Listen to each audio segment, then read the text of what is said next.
Constitutional reform means that I have a say. It gives me an opportunity to have meaningful discourse on matters that concern me and my future generation. So, constitutional reform to me is a better standard of living for my family, and whereas the introduction of new laws that will enable me to be on the same playing field as other people of society.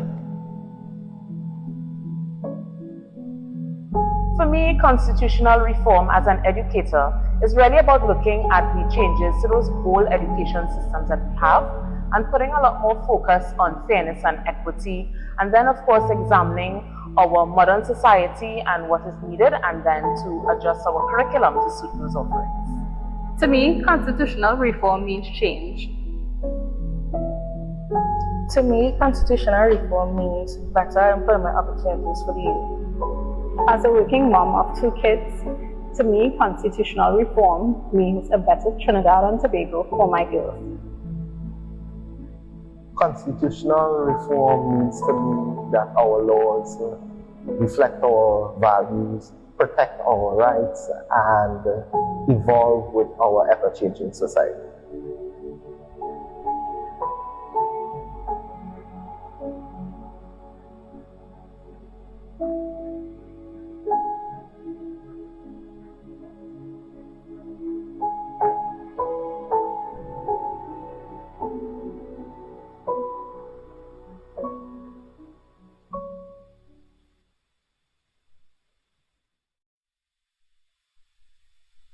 I pick your brain to see what you understand. Shenseea say hit and run, but this is a sit and stay informed kind of game.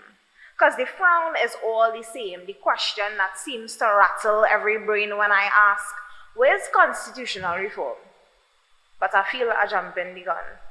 Let me reverse the situation so I could start with the simple question of what is the Constitution?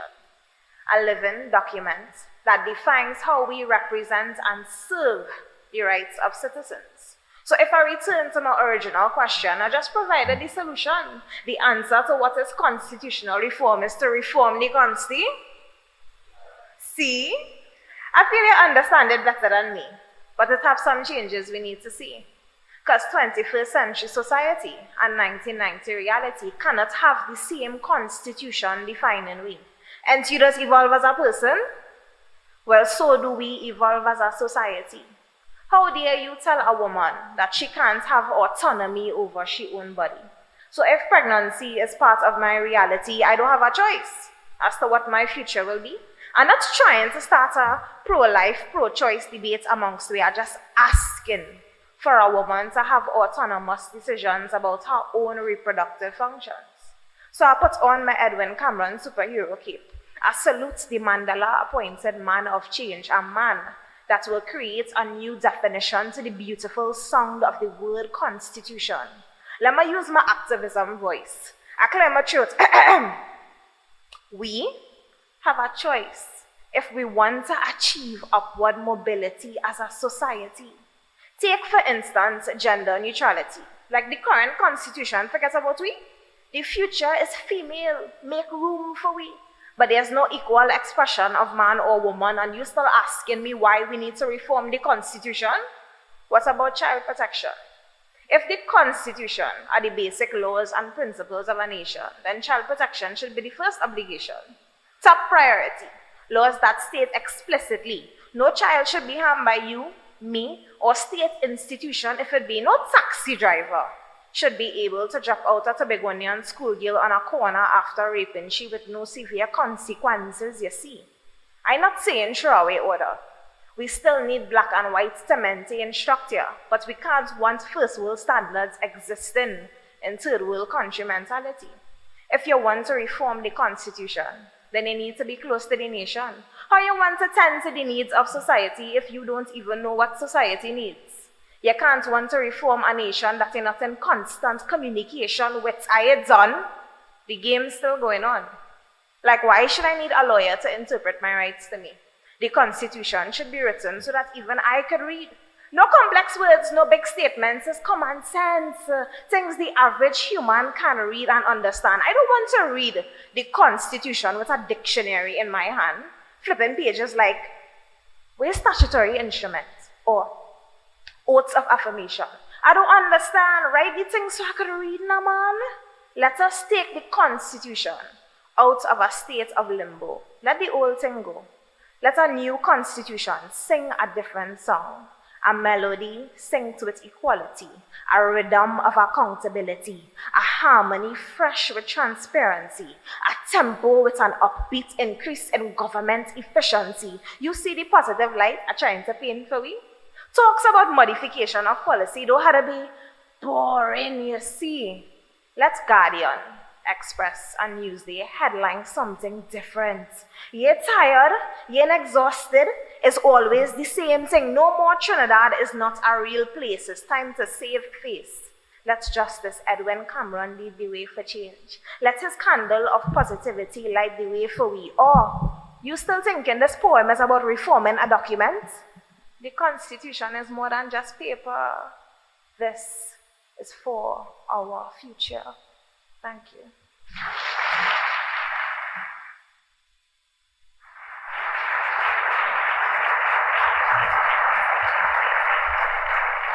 Good evening, everyone. Let's give it up again for Ms. Shakira Burton.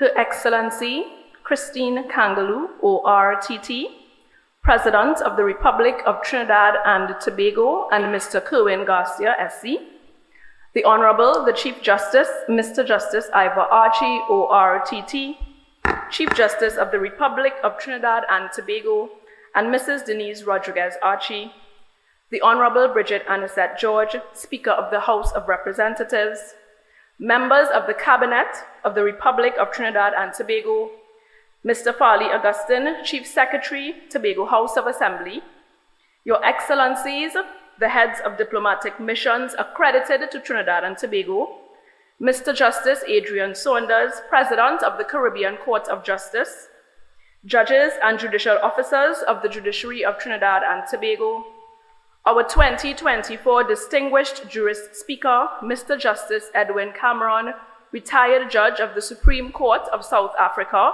and Dr. Minisi, members of the Senate and House of Representatives of Trinidad and Tobago, judges of the Caribbean Court of Justice, retired judges and judicial officers of the Judiciary of the Republic of Trinidad and Tobago, Mr. Ricardo Barrett Hernandez, Chief of the Santa Rosa First Peoples Community, members of the Board of the Judicial Education Institute of Trinidad and Tobago, representatives of the legal fraternity, representatives of the state, private sectors, and academia, Mrs. Avril Balfour, government archivist, representatives of court administration of the judiciary of Trinidad and Tobago, members of the media, all distinguished guests, good evening.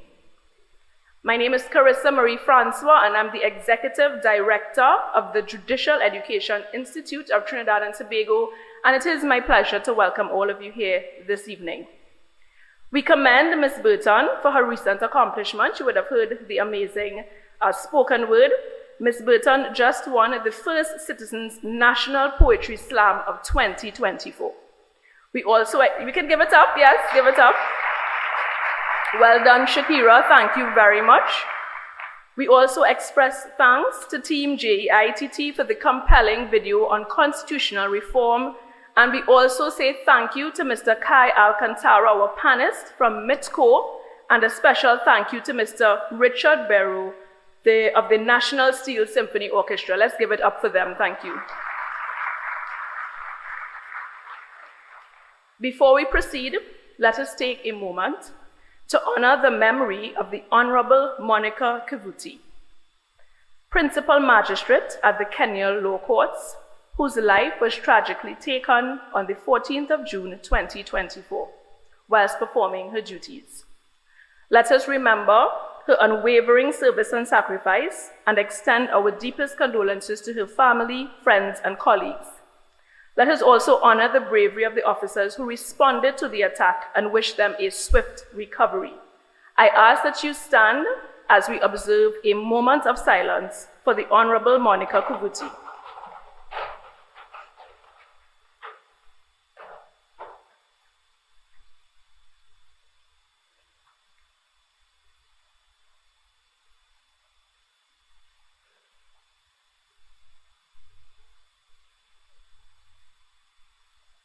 Thank you very much.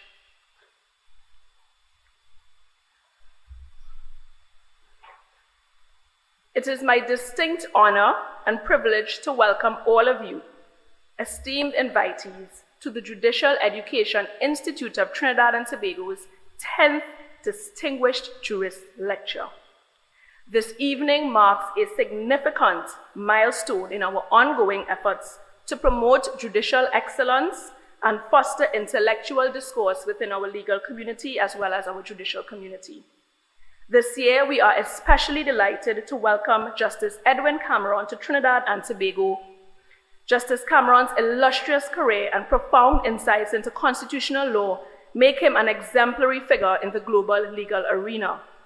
We are deeply grateful for his willingness to address the comparative aspects of constitutional reform in South Africa and Trinidad and Tobago, a topic of immense relevance and, of course, potential for our legal framework. Events like these are crucial as they provide us with the opportunity to reflect and learn and envision a future where our legal systems are both just and progressive. This evening promises to be a remarkable one, filled with thought-provoking insights and meaningful discussion. I encourage you to all sit back, relax, and enjoy.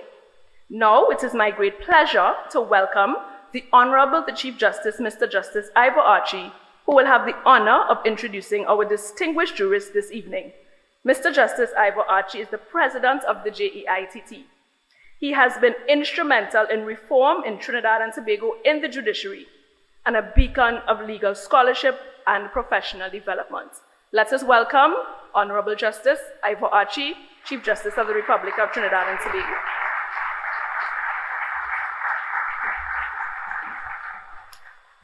Thank you, Dr. Francois, and good evening, everyone. We are streaming and on a strict time schedule, so I hope that I will be forgiven for simply relying on the protocols that have already been established. However, I must have regard to the table of precedents and acknowledge with appreciation the presence of Her Excellency. My task is twofold. I am to introduce our guest speaker. However, as moderator, I want to spend a few minutes to provide a contextual framework for this evening's lecture and the Q&A that will follow. At every distinguished lecture, we try to select a topic that is of immediate relevance to contemporary debate or events, and that would attract an audience extending beyond the legal fraternity. The choice this year was easy. The government has triggered a process of review with the presumed intention of effecting appropriate reforms to address our current context. As the arm of state charged with interpreting the Constitution and defending and preserving the rule of law, itself a core constitutional concept, it is appropriate for the judiciary to contribute to the national discourse and to provide a forum such as this to hear and understand divergent views. We do not do what we do for our own benefit. It is for the benefit of the society as a whole. So the question may be asked, well, why now? Those of us who study and interpret constitutions understand that it is a very different exercise from ordinary statutory interpretation. It goes beyond interrogating the text like a technical manual or rule book to ask what it says. Constitutions are written in broad as opposed to narrowly prescriptive language. And so we must ask, what does it mean? And we only get an answer to that if we have some understanding of what it is for. One of the better explanations of what a constitution is was given in an article by Professor Aaron Barak in 2005.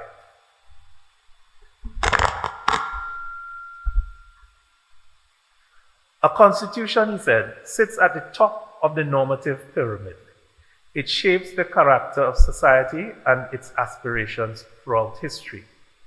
It establishes a nation's basic political points of view. It lays the foundation for social values, setting goals, obligations, and trends.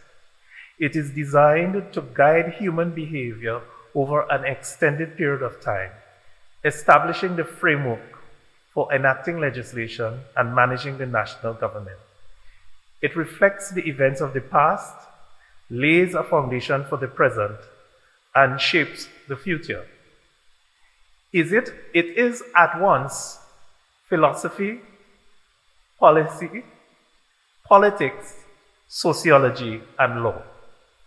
The unique characteristics of a constitution warrant a special approach to its interpretation, end quote.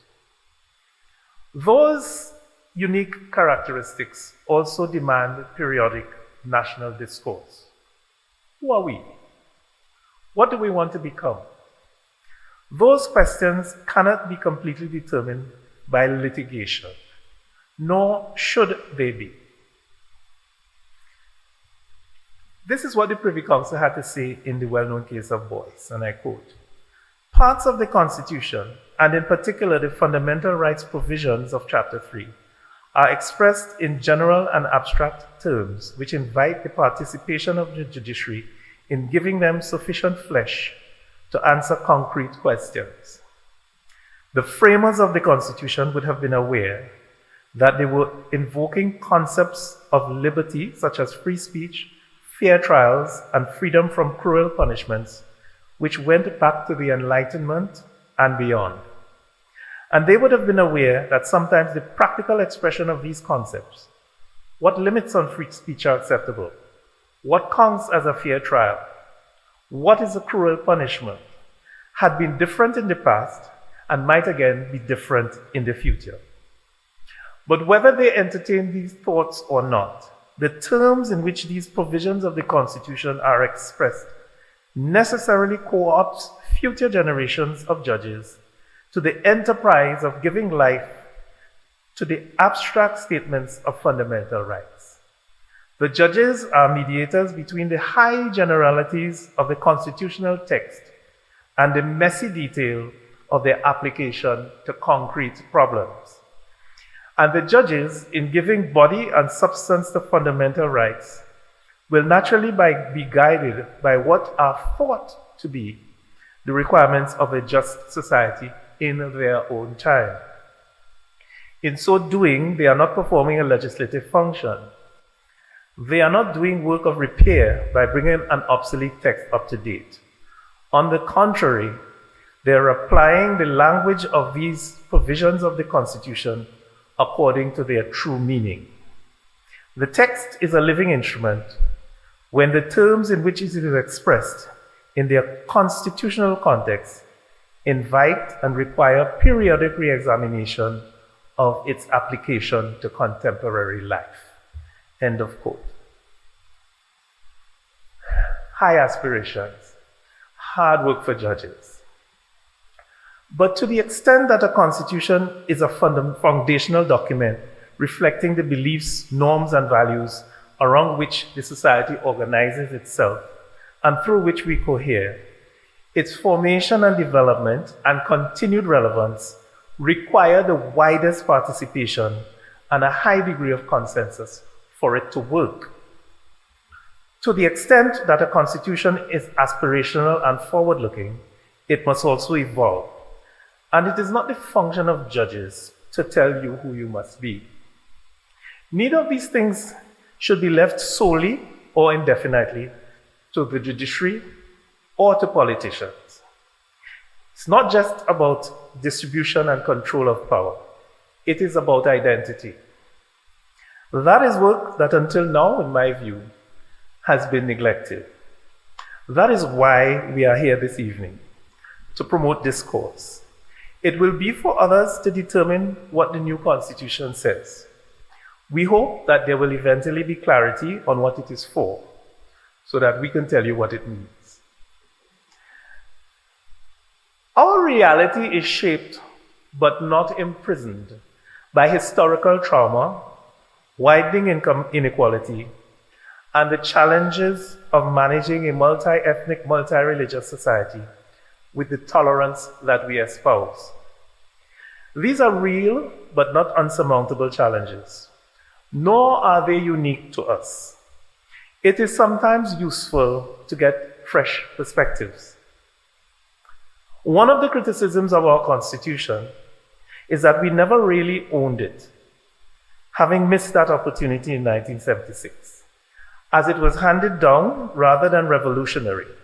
So we skipped the hard work of self-definition. This evening's speaker brings direct experience of a revolutionary approach. South Africa has had to rebuild from the ashes of apartheid and bring healing to a nation that had been torn by generations of systemic violence and the struggle for self-determination by the majority. Deep introspection was required, and what has emerged has been regarded by many as one of the more progressive models in existence. There was similar, albeit not identical, challenges.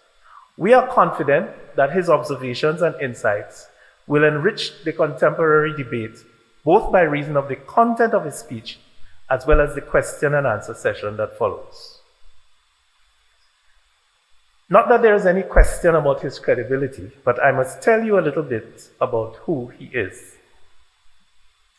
Justice Cameron's entry in Wikipedia runs to several pages, but he is far too modest to want me to regale you with his numerous accomplishments.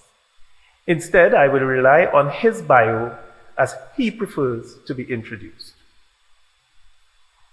President Mandela appointed Edwin Cameron a judge in 1994. He served the High Court for 6 years and the Court of Appeal for 8, before serving in the Constitutional Court, South Africa's highest, from 2009 to 2019. After retiring as a judge, he was elected Chancellor of Stellenbosch University, and President Ramaphosa appointed him Inspecting Judge of Prisons. A human rights lawyer under apartheid before becoming a judge, Cameron helped secure the inclusion of sexual orientation in South Africa's constitution as one of the protected or categories protected from discrimination. Cameron was an outspoken critic of then-President Mbeki's AIDS denialist policies. He has written 2 prize-winning memoirs, Witness to AIDS in 2005 and Justice, a Personal Account in 2014. Cameron was the first and remains the only official holding public office in Africa to state publicly that he is living with HIV/AIDS. Nelson Mandela described him as, quote, one of South Africa's new heroes. He has received many honors, including a special award by the Bar of England and Wales for his contribution to international jurisprudence and the protection of human rights. He is an honorary fellow of Keble College, Oxford, and an honorary bencher of the Middle Temple, and holds honorary degrees from universities in South Africa, the UK, and the United States. In 2023, President Masisi appointed him a non-resident member of the Court of Appeal of Botswana. Ladies and gentlemen, allow me to present a jurist of the highest caliber and a gentleman I'm privileged to also call my friend, Justice Edwin Cameron.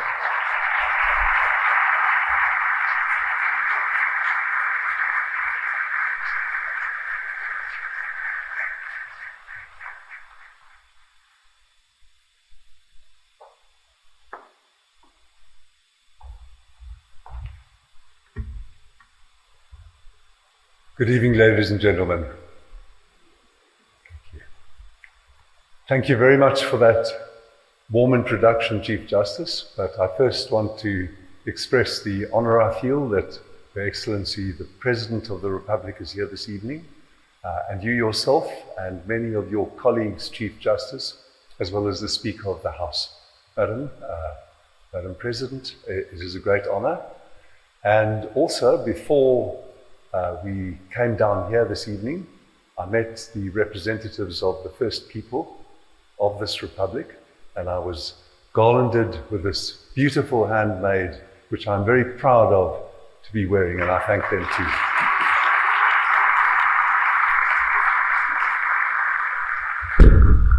I also want to thank the hard-working people in the Institute, the JEITT, and in the Chief Justice's office who have made this evening such a glittering and beautiful occasion. I thank them too.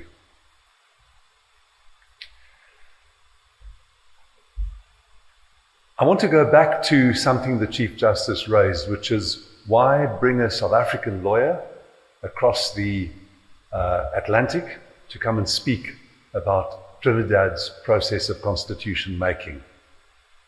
And I've thought of a couple of reasons which I'd like to share with you. The first is that we share the history, which the Chief Justice has mentioned, of colonial subordination, of which both slavery in our country and extractive plundering played a significant part.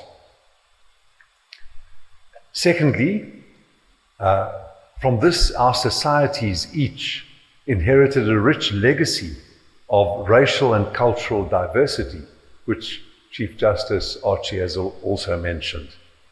The fact that competing claims to resources are often culturally and racially laden and that these claims may best be mediated through a constitution in the terms that Chief Justice Archie has explained, may also be a reason for us to feel some assonance with our own aspirations. Third, the Chief Justice has asked, what are we and what do we want to be? And that aspiration is an intrinsic part of constitution making, as he has already said. What kind of country do we want and what kind of people do we want to be? That is a quest that is common to both our countries. What kind of civilization do we want to embody? In the wake of our most momentous post-apartheid election in the last 3 weeks, where we had a significant shift in our country, and we are told, Madam Speaker, her equivalent in our country had to be elected through a significant compromise which has never occurred in our parliament before.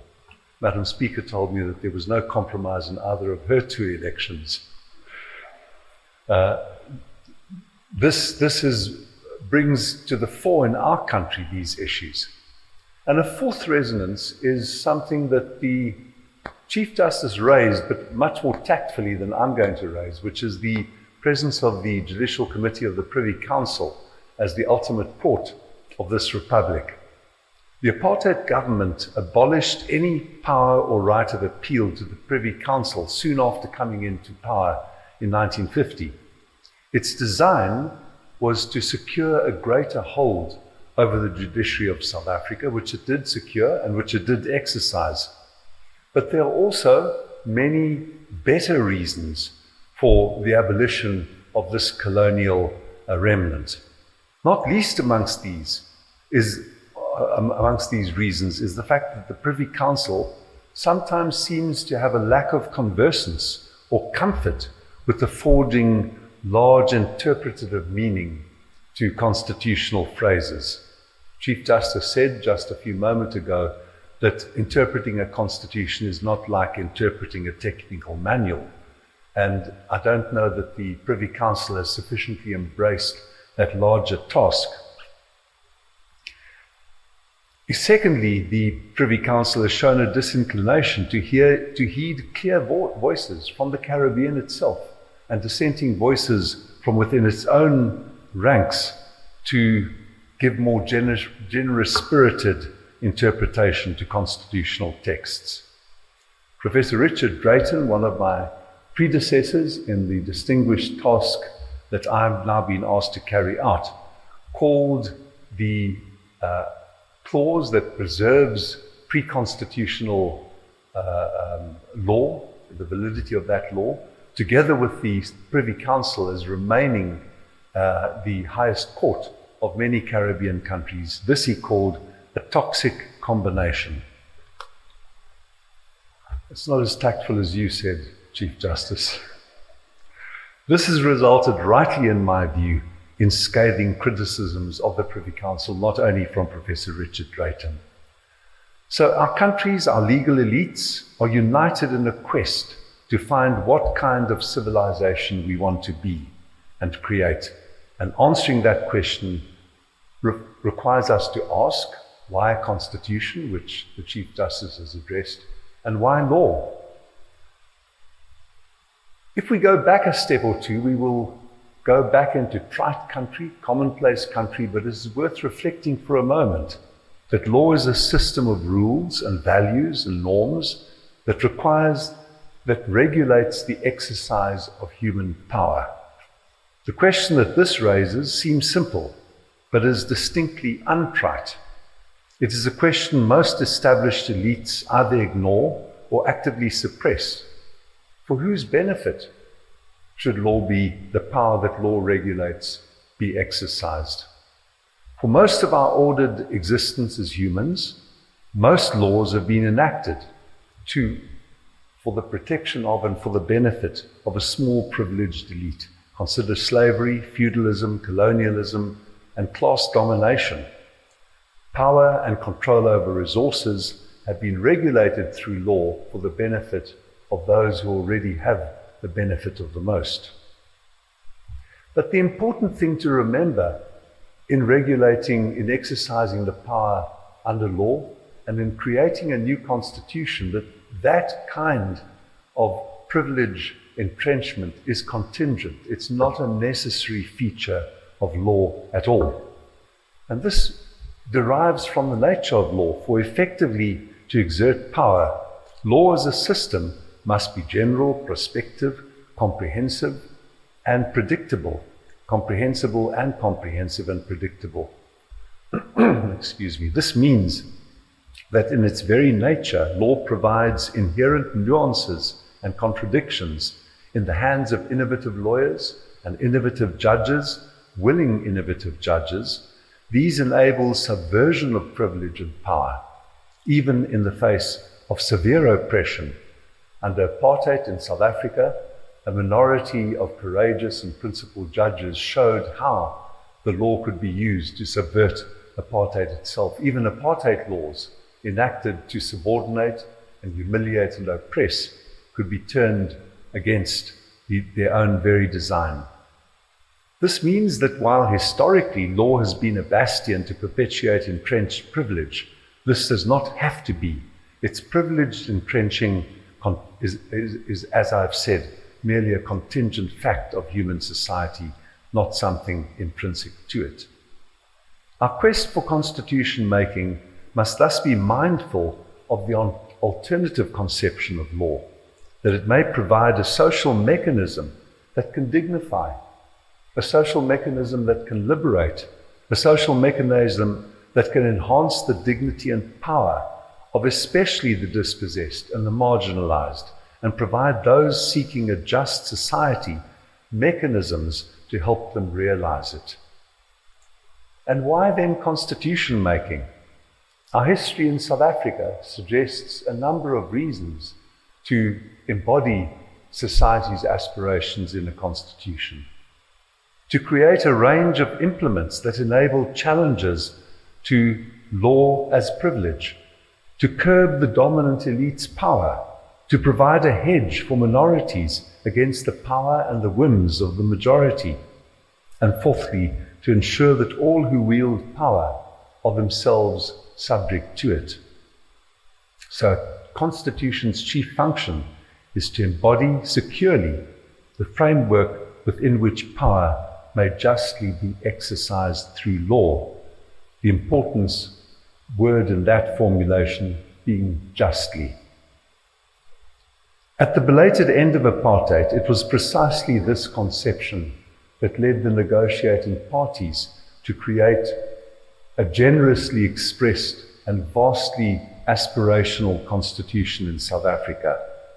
The adoption of a democratic constitution was momentous 30 years ago. And together with the hope for an open democratic society based on human dignity, equality, and freedom, we rejected the extreme indignities and injustices of the past. The genocidal horrors of World War II, which regrettably are right now being reenacted by the State of Israel and Gaza, they were followed by a lavish era of human rights instruments and constitutions.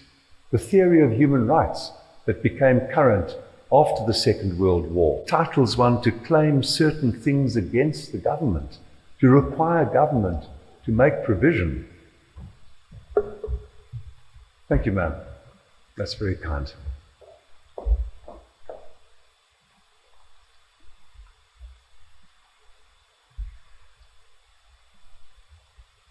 Those two developments, the theory of human rights and the memory of the atrocities that humans commit and continue to commit in each other, gave rise to many constitutional aspirations. Yet many are skeptical of human rights, and rightly so, for they ask, do human rights not create a structure in which the elite may continue to oppress the dispossessed and the marginalized? These, I believe, are just questions.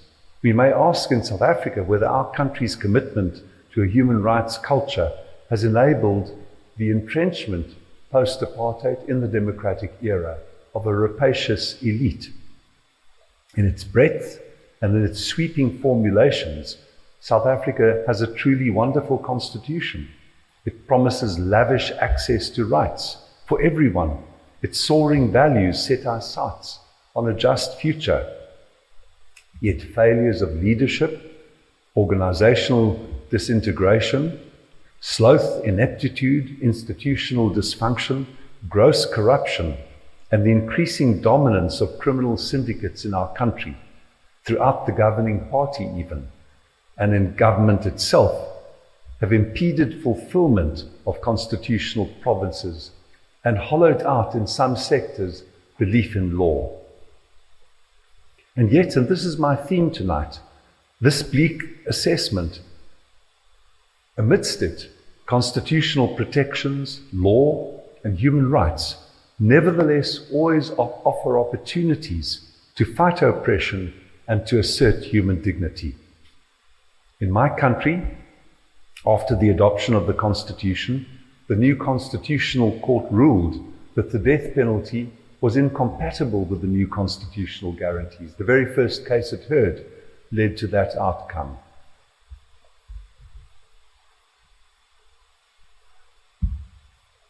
The final constitution, this is one of the themes to which I will now turn, included social and economic rights, enforceable by the judiciary, including rights of access to education, to housing, to health, to care, to social assistance, water, and social security.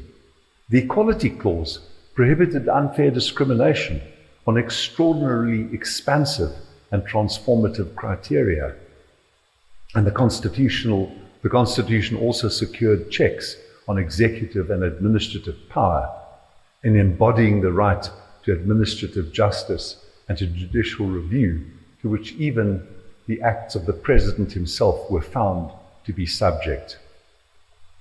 Let me turn then, Madam President, ladies and gentlemen, Chief Justice, Madam Speaker, and colleagues, to the practical questions.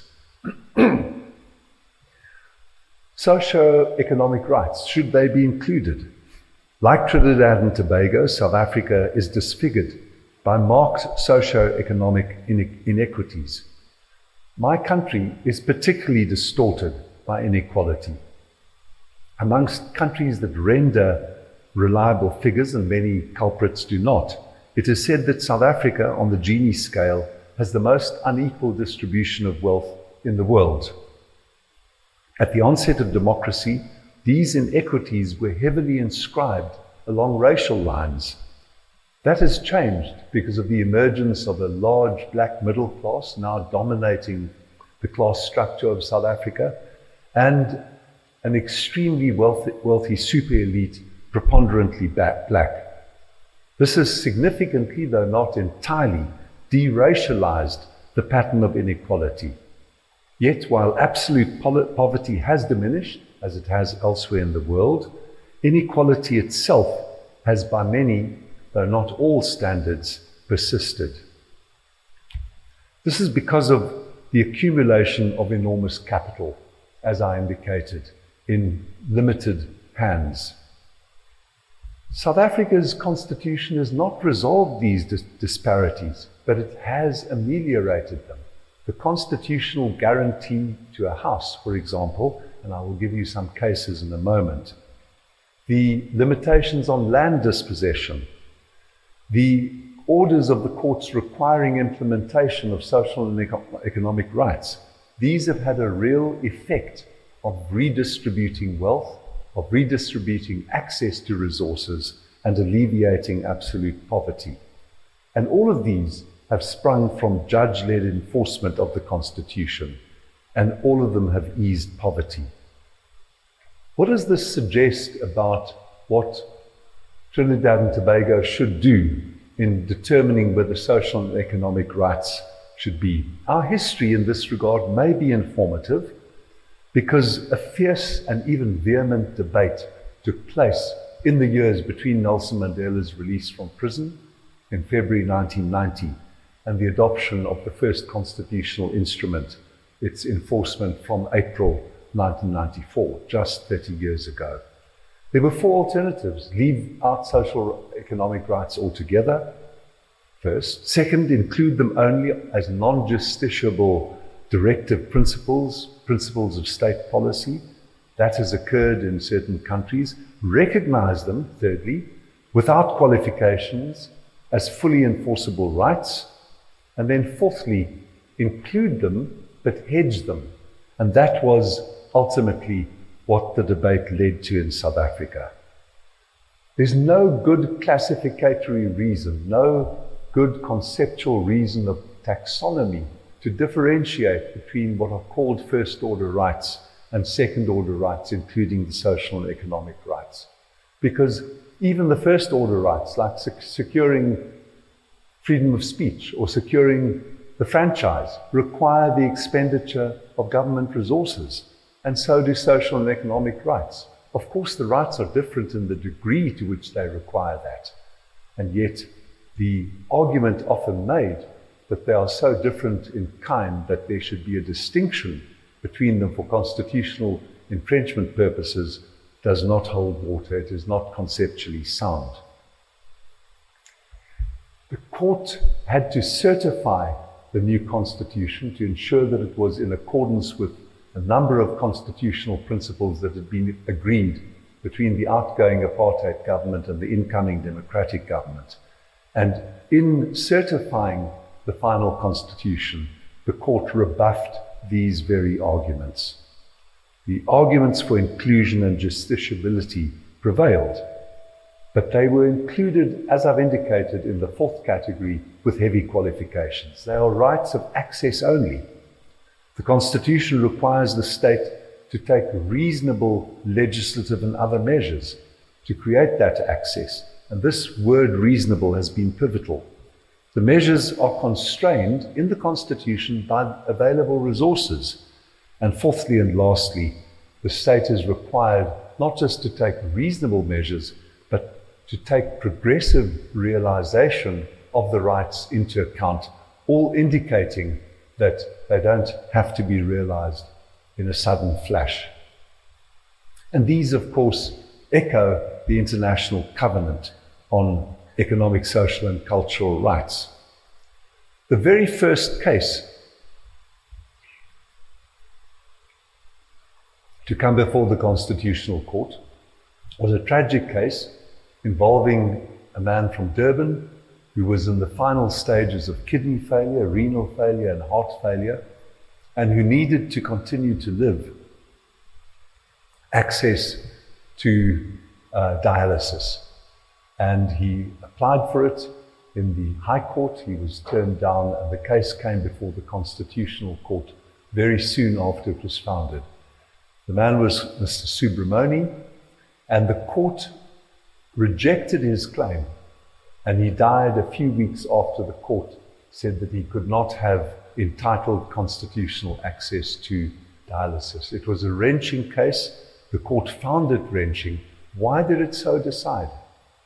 The province from which he came was KwaZulu-Natal, and the provincial government, soon after democracy, had determined a very detailed policy for access to dialysis.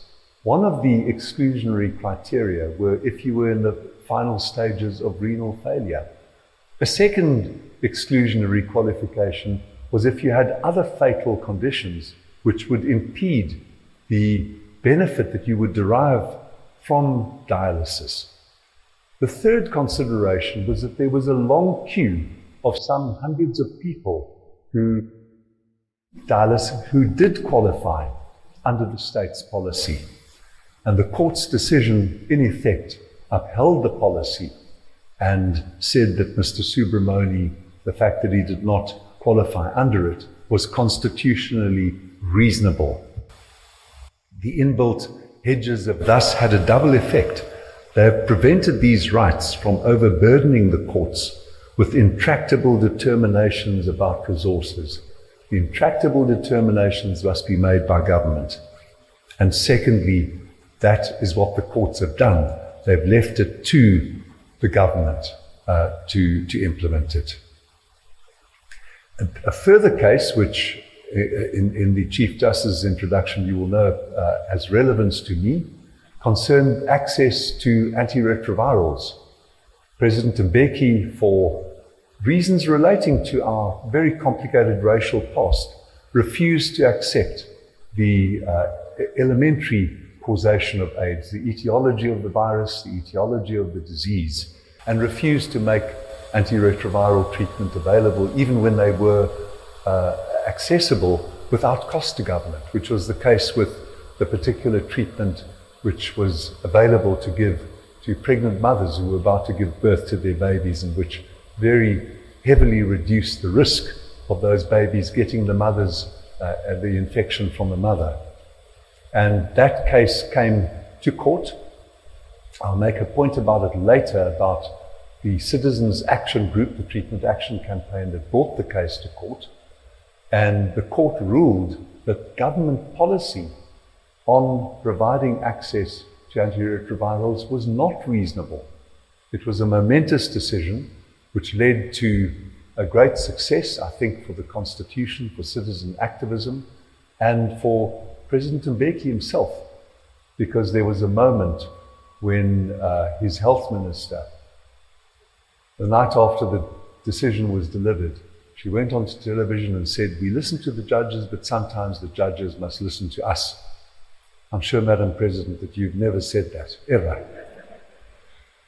And the very next night, President Mbeki sent his Justice Minister onto national television to say, "We accept the decision." He bowed his head before the court and the Constitution, and that was a pivotal moment in the embedment of the Constitution. And the effect has been dramatic. I'm one of some 7.5 million people, 13 to 14% of my country, who are living with HIV and AIDS. And almost 5.8 million of us are on antiretroviral treatment, a simple treatment which I take once a day in a triple medication formula, which has kept me healthy for 27 years.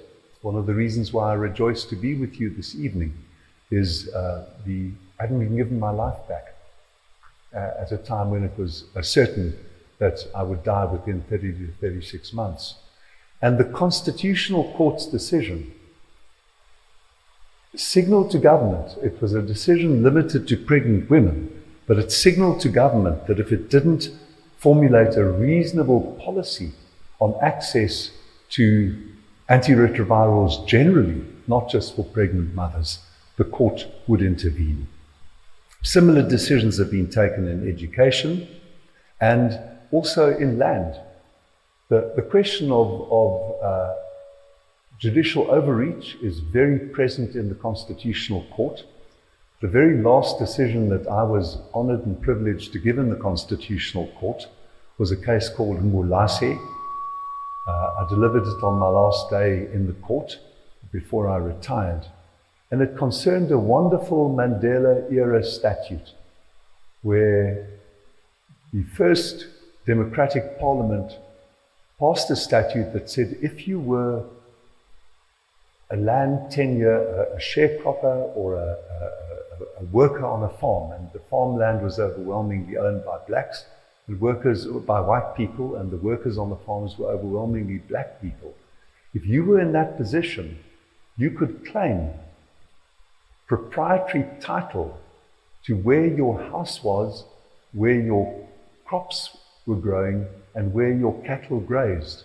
It was a magnificent measure that would have shifted the inequities of South Africa's history of land dispossession significantly.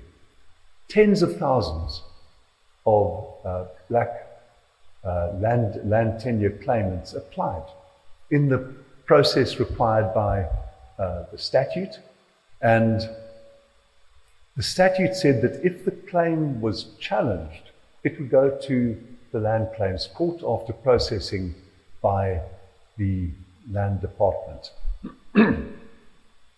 And what happened to all those tens of thousands of applications? Nothing. It was a speaking example of how government ineptitude and sloth and unfortunately corruption could lead to the thwarting of beautiful legislative transitional plans. And eventually, the Constitutional Court, in the Mulase judgment, appointed a special master along the lines of special masters which are a well-known feature of United States jurisprudence. And a special master is now setting up a system within the Department of Land Affairs to ensure that those claimants get their land, their title to the land, which in each case would be a small proportion of the major landowners' proprietary possession of the land. And this illustrates the importance not just of justiciable social and economic rights, but the importance of those rights and of judicial assertion of the rights in the face of an incompetent or corrupt state. It also demonstrates how the judiciary can creatively uphold these rights while recognizing its own limitations in skill and knowledge, because the judiciary didn't say, we're going to take this over. We were asked also for a continuing order which would require government to report to the court regularly. That was declined, and the special master, was pointed out, could come to court should he need a further intervention by the judiciary. And this gives rise to another very interesting question. Under international law, there is a requirement for government to give a minimum core content to social and economic rights. And a continuing burning question in South Africa has been whether the Constitutional Court should recognize a minimum core obligation in social and economic rights. The court ruled early that the reasonableness standard didn't require the court to define what would be minimum access to housing. Would it be a shelter? Would it be in the nature of bricks or temporary materials that the state had to provide? The court said, no, we are going to determine whether government's policy on all these issues is reasonable. We're not going to prescribe what the minimum reasonable response will be. That is still a major issue in South Africa. Excuse me. May we then turn to the next major issue, which is equality. Human dignity is the core value of the South African Bill of Rights, and human dignity is the one non-derogable value in the Constitution and the Bill of Rights. And that, of course, comes from our history of racial subordination, deliberately targeted, systematized from 1948, racial indignity and subordination. And in addition, equality, democracy, inclusion, and reparation are pivotal. Our equality clause is particularly generous and inclusive. It provides for equality before the law, as well as the right to equal protection of the law, but also of equal benefit of the law. It's a very wide-ranging clause. And equality is said to include explicitly full and equal enjoyment of all rights and freedoms. It expressly licenses affirmative action. So there are none of the toxic debates in America, because our clause says that those previously disadvantaged by unfair discrimination may be the subjects of special measures under law. And the equality clause itself is particularly expansive. There are 19 conditions which are protected from unfair discrimination. Discrimination on a listed ground is presumed to be unfair, while discrimination on any analogous grounds may be proven to be unfair. And this brings me to the matter that the Chief Justice mentioned in my own background, the question of sexual orientation, which I'm well aware is a loaded question throughout this region of the world. The Constitution drafters were persuaded to recognize sexual orientation as one of the grounds to be protected against discrimination. That was more than 30 years ago during the constitutional negotiations. It was at a time when no constitutional instrument anywhere in the world recognized sexual orientation. And the reason they were willing to be persuaded came from an argument to the very indignity that apartheid had inflicted on South Africans for so long. It was easy to make an argument to the majority of South Africans that they had understood what it was like to be told who they could have sex with. The Mixed Marriages Act, the Immorality Act in South Africa forbade cross-racial sex, as occurred in the United States until the early 60s when the Supreme Court struck down. And people, the majority of people, understood what it was like to have your privacy invaded, because their privacy was invaded almost daily in so many cases by the police force under apartheid. And eventually they agreed. So it was an argument from history, and a specific argument made to them was the cases of gender discrimination, of race discrimination, of age discrimination, they are severe, but they are apparent. In that sense, they are easy to include amongst the bases of discrimination. Sexual orientation is a difficult case, and that's why it tests the principles on which you legislate the equality clause. The inclusion of sexual orientation in the historical world first wasn't just the result of a magical Mandela moment. It was to do with a young man, a close friend of mine called Simon Tseko Nkodi from a township 60 kilometers south of Johannesburg, who was part of a mass uprising in Sebokeng against apartheid. And Simon was arrested and tried on charges, capital charges, death penalty charges of treason and murder. And he said, I cannot separate the fact that I am black and poor from the fact that I am a gay man.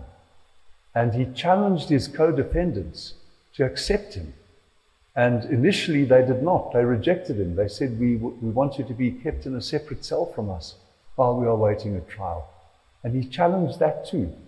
And his co-defendants, who later became leaders in South Africa's democratic government, some of them became premiers of provinces. Two of his co-defendants were the first black premiers of provinces.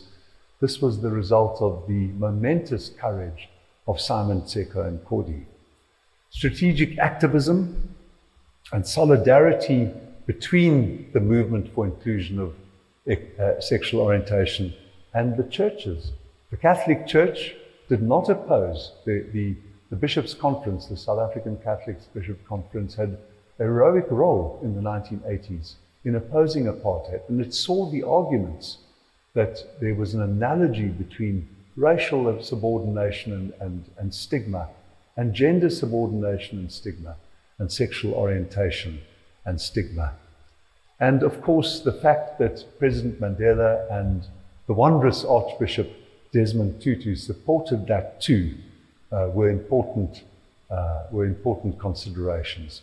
Archbishop Tutu was fond of saying, in Africa we have floods, we have corruption, we have warfare, we have coups, we have carnage. What's the big deal? And that ultimately was where it's come down to.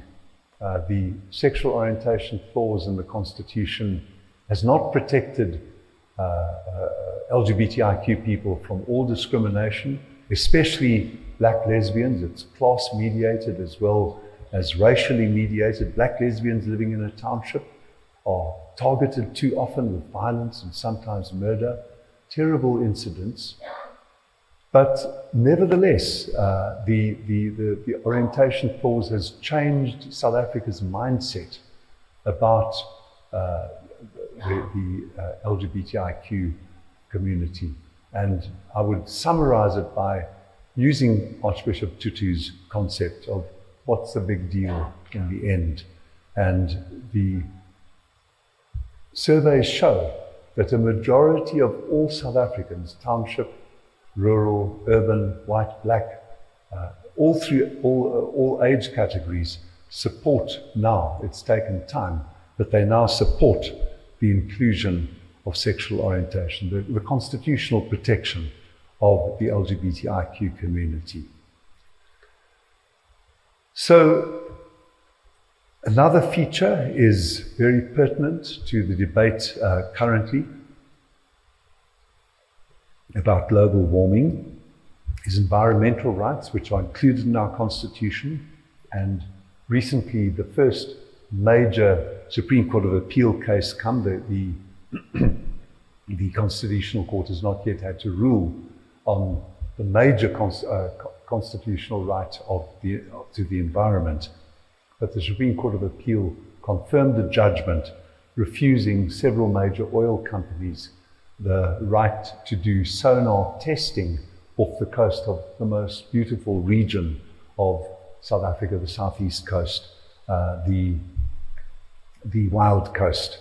And this indicates again that constitutional rights, an expansive constitution, requires rationality, it requires justification, it requires the powerful, whether government, whether individuals, whether trade unions, whether political parties, or whether large corporations, to come to court and justify the rationality of their policies and decision makers.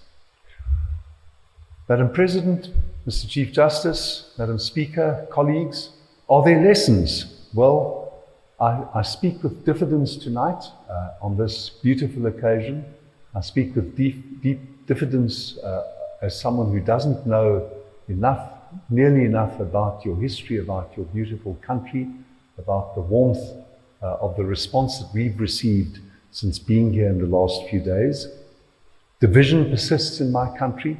We particularly have a problem with xenophobia, whereas our neighboring countries and the rest of Africa were hospitable to our liberation struggle.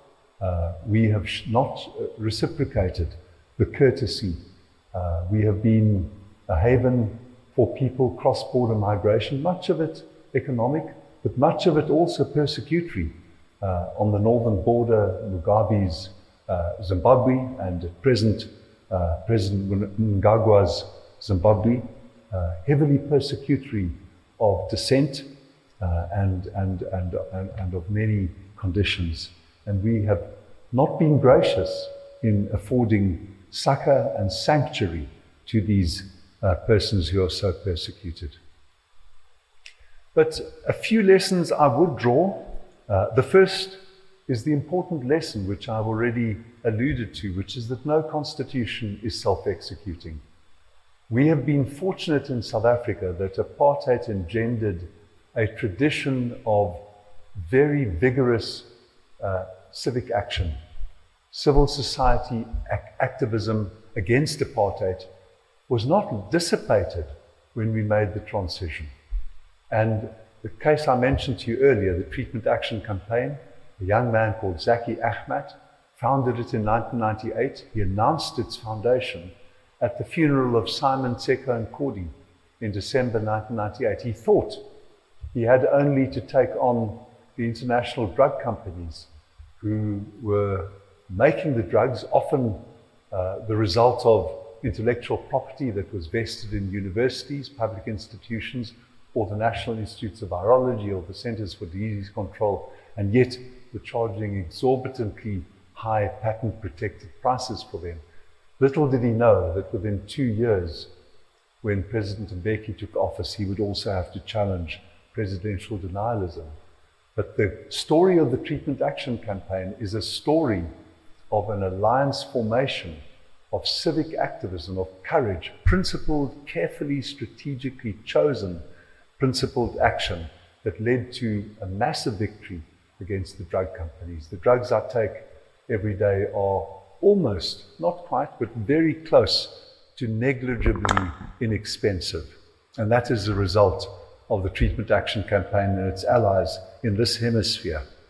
And then also, it is the result of brave judges, the brave judges in the first constitutional court that ruled that President Mbeki had to start making drugs available because his policy on the drugs was not reasonable.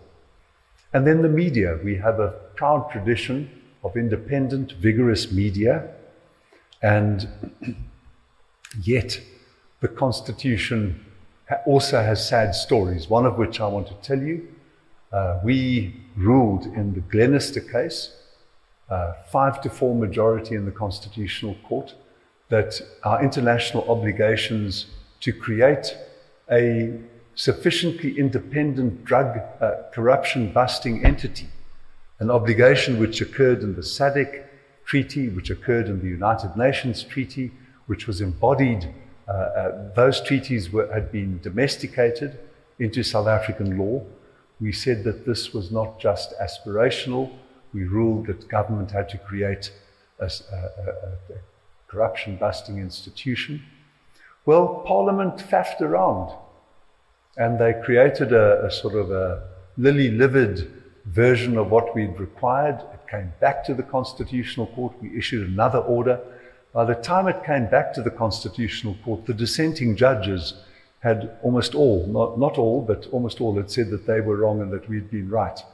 So there's also the virtue of courageous judges who are willing to change their minds. But the judges, we realized we could only do so much. We couldn't go into Parliament and change the laws. Parliament had its own role, and Parliament had to fulfill that role, and it may be that the governmental changes that are now occurring in South Africa, with the first time with a coalition government, a government of national unity, may change that. But it shows the limits of the law and the limits of judicial power. Second, I want to add a second lesson, that grandly expressed constitutional entitlements don't help unless you also tackle hierarchical and entrenched existing entitlements. That's a tough lesson, ladies and gentlemen, and I don't always know how you can achieve it, but you can't simply express it, and it's why I say that the arguments about South Africa have constitutionalism and beautifully expressed rights simply acted to legitimate to creating a new elite and a new power structure are good questions, because you have to tackle the Archbishop Tutu proposed a one-off tax upon white people at the transition. I was sorry that that proposal never gained ground, or a one-off tax on corporations. There are many ways in which entrenched privilege can be tackled, but it has to be tackled. And then third, a supreme constitution with an independent and assertive judiciary as its guardian may itself become a target for bad faith actors. We are seeing that in our country, where the Zuma presidency, which ended in catastrophe, a presidency mired in scandal and corruption right into the very highest office in the country, where that presidency led to charges against President Zuma, which after 18 years have still not been brought to court because of abuse of the legal system by his lawyers. So one has to bear in mind that grand rights and grand aspirations can also run into very grievous reality. I'm going to conclude now, and I want to conclude by asking what is the use of law when it can be ignored, when it can be distorted, when it can be played with? And again, I'll return to, the Chief Justice asked me not to be controversial, so I will return to Israel. And thank you for clapping, sir. And I do so for a very serious purpose, because Israel has thumbed its nose at the clear articulation of international law, the clear rules of humanitarian warfare, the protection of civilians, and the incipient genocide which it is wreaking on the people of Gaza. Does that mean that law is entirely impotent, that it means nothing at all? It doesn't mean that at all. Because of four reasons. Law gives a sense, as I will, again using the LGBTIQ example in South Africa, a sense of dignity which it imparted to every person who either self-identifies or doesn't self-identify as LGBTQI. It confers, secondly, agency. And thirdly, agency enables action. And lastly and fourthly, law also has an ideological impact. Israel has been stripped of the ideological impunity and the victim status which it claimed for so long. It has been exposed by the rulings, the three rulings of the International Court of Justice, as a perpetrator of a violator of international law. So the voice of law legitimately applied puts those who violate it beyond a certain pale. Laws dignify even in conditions of indignity. Even amidst lawless excess, laws have the power to curb and to contain and to embody aspirations for a better time. Sometimes law may appear to vanish entirely. At least one country in this region, Haiti, appears to be an instance of the disappearance of law.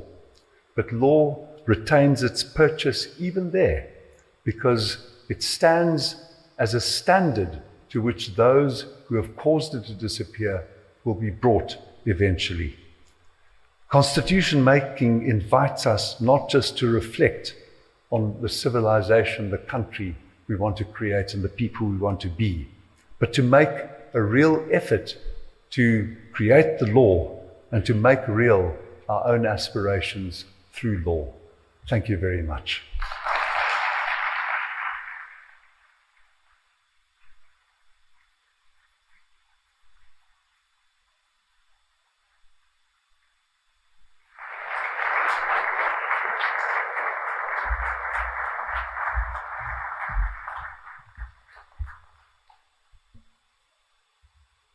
Thank you, Judge. You may be seated. I think we can give it up again for Justice Edwin Cameron.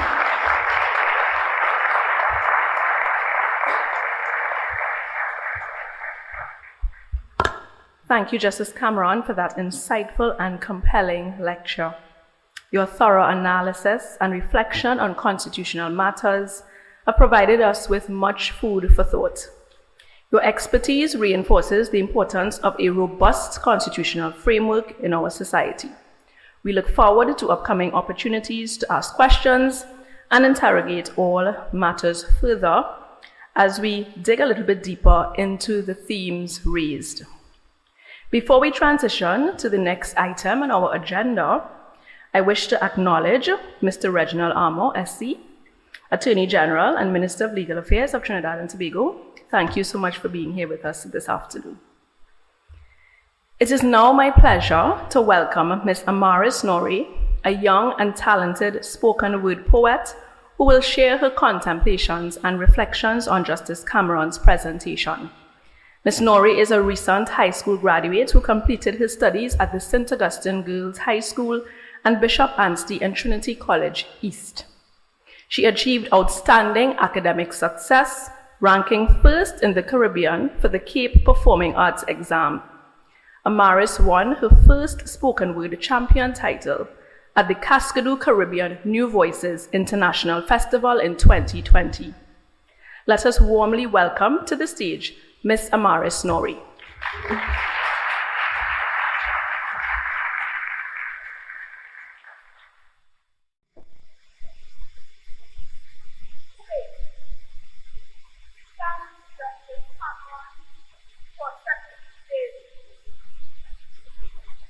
Engaging us and providing us with a new way forward today. We are here an entity to which humanity is not astray. An entity that forces us to keep turning the page to pursue the next stage, though it may cause enrage. It's the thing that ensures complacency never takes center stage. It's time to shift into overdrive, to bring in the new tide, to step aside and let the old and new collide. Pride has no place here. The idea that what we knew is better, it's time to shift gear.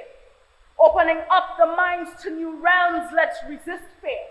Together, let us see clear. Through glass ceilings, let us see where we can grow and improve, because there's nothing more severe than stagnation. Permit me to take you on a short history lesson of our beautiful twin island, a nation that was once under the categorization of colonialism, a system that by definition permitted the segregation, degradation, dehumanization of a person based on color.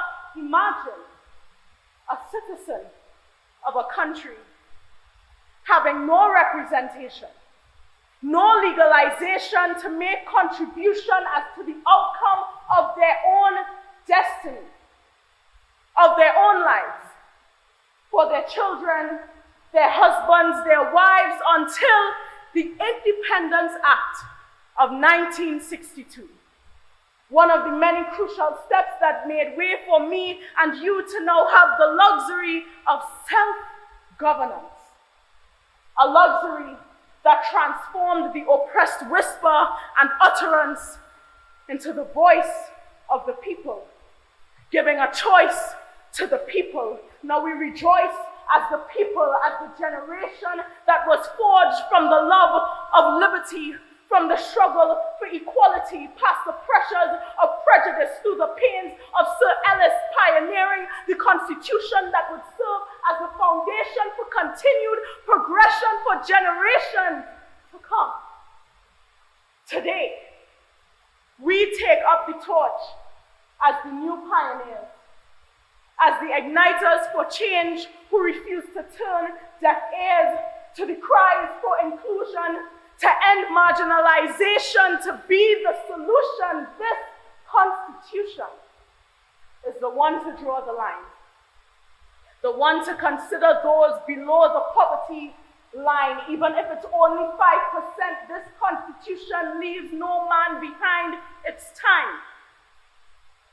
It's time that side by side we stand. With God as our sovereign, let us not stop pressing towards the mark of the high calling. And may God bless our nation. Thank you.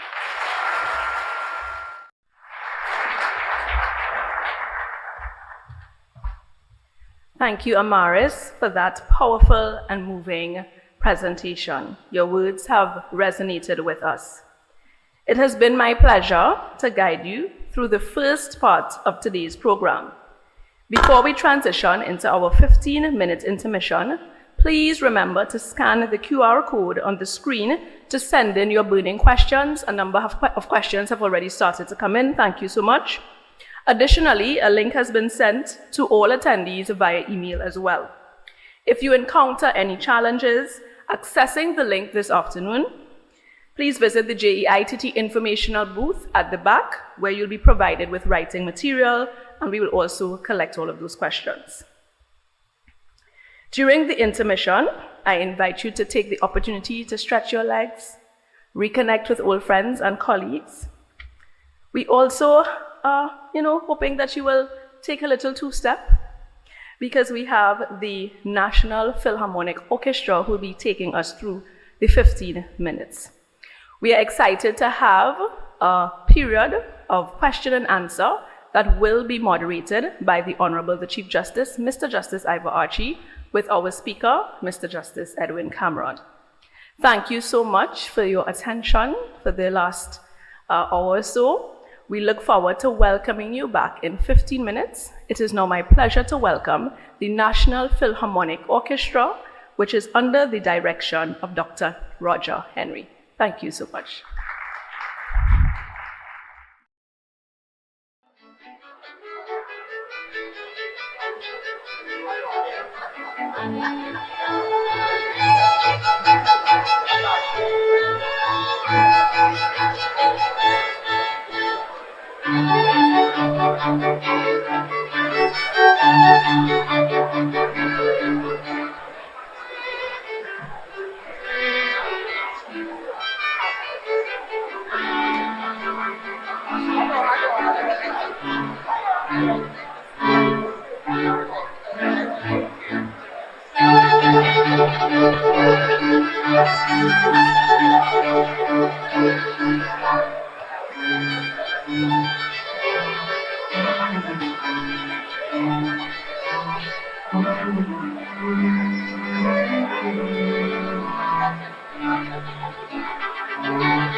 Good evening, everyone, again.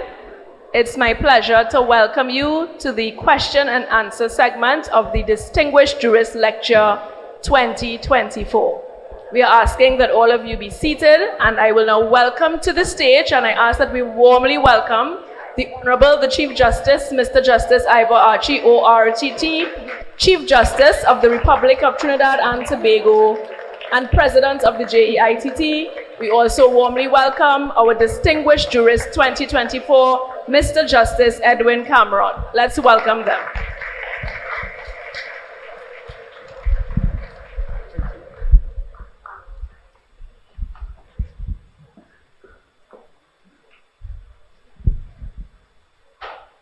Thank you, Master of Ceremonies, and just get myself organized as people trickle back in.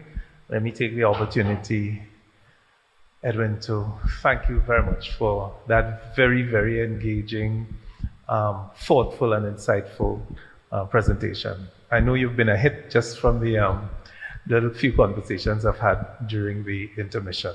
And I want to thank you as well for graciously agreeing to this question and answer session. Just for the information of the audience, during the break, we would have been receiving and looking at the questions that have been coming in online and through the app. We have had to reduce the number, of course, because we do not have time to answer everything. But let me assure you that your questions will be answered. Justice Cameron has agreed to some follow-up responses after he returns. Also, he has graciously agreed to share his presentation with us, so we can look forward by next week to have that available on the Judiciary JEITT website. So thank you very much, Edwin. I want to start by picking up on one of the observations you made, which is that constitutions are not self-executing. And so the best of aspirations can be frustrated through incompetence and or corruption. What do you think went wrong in South Africa? And what can we do to avoid some of the worst of these problems? I think there was a very high level of expectation that the post-apartheid transition would change 350 years of history. And it has. In some remarkable respects, history has been changed effectively. The principal, well, two related factors. I think there were constitutional over-expectations, and secondly, there was serious government malperformance. And I think the two of those combined, which has led to, I think that generally skepticism about rights is justified, but I think an unjust undermining of the Constitution in South Africa is now occurring because of the governmental failures. Okay. Is there anything that judiciaries can do to help repair that? I think you do need judges of principle and courage, like the Constitutional Court under Chief Justice Chastles and Deputy Chief Justice Pius Nkonzo-Langa, who has been a guest of yours here. You need principled judges who are willing to recognize the limits and to recognize the danger of overreach, but who will enforce rights. But most of all, you do need to encourage the citizens themselves to take responsibility, because where the citizens did so, like with treatment action on antiretrovirals, the result has been spectacular. South Africa now has the largest publicly provided antiretroviral treatment program anywhere in the world. In other areas, including environment, there's been less activism. And activism isn't only resorting to court, it's also resorting to creating alliances, to making strategic interventions, to doing public education. And I think that there's a judicial component to much of that. And would you agree that the education component, the judiciaries also have a responsibility in that regard? Indeed. Yes. Okay. In answering that last question, you mentioned in passing the question of judicial overreach. One of the very live debates we have in this jurisdiction is the role of the judiciary. Now, you put it in the context of reasonableness in the interpretation of the scope of the social and economic rights. And of course, no judiciary should be engaged in the process of policy making. But in our particular context, the way our parliament is structured, there is often very little distinction between the cabinet and the parliamentary democracy, the parliamentary majority.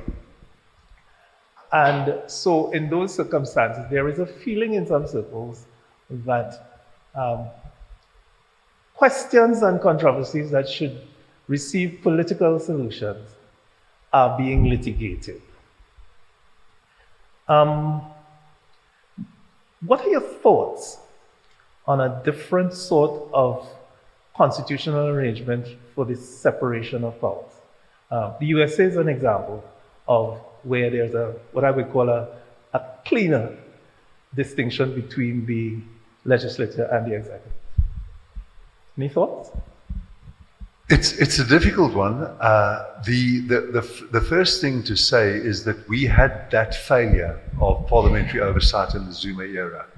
And the court was called upon in the major Zuma judgment on the many very expensive refurbishments to his private home at public expense. And the court had to intervene to put Parliament right on what it should be done. And the Chief Justice Mogoeng, really read a lesson to both Parliament and to President Zuma on their constitutional responsibilities. So we've also had that failure. It is difficult, I think, if you have an insufficient distinction between Parliament and the executive, because Parliament should be doing as you've indicated. If I can ask you a question, I understand there to be quite a sharp two-party distinction with some historic antagonism between the two parties. That might be a fair way of assessing it. Does the opposition party not play the role in Parliament of holding the executive to account and of pointing out the potential insufficiencies of the governing party doing so? They do to a greater or lesser extent. I suppose opinions... We could ask the Speaker. Yeah, maybe you should ask the Speaker.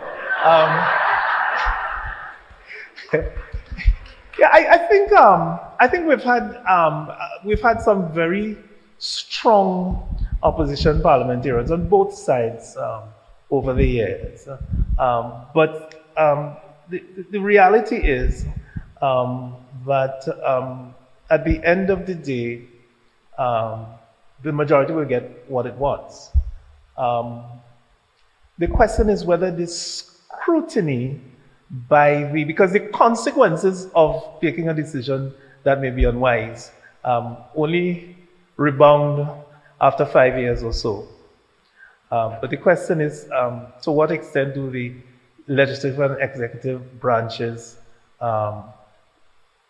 during the interim remain accountable?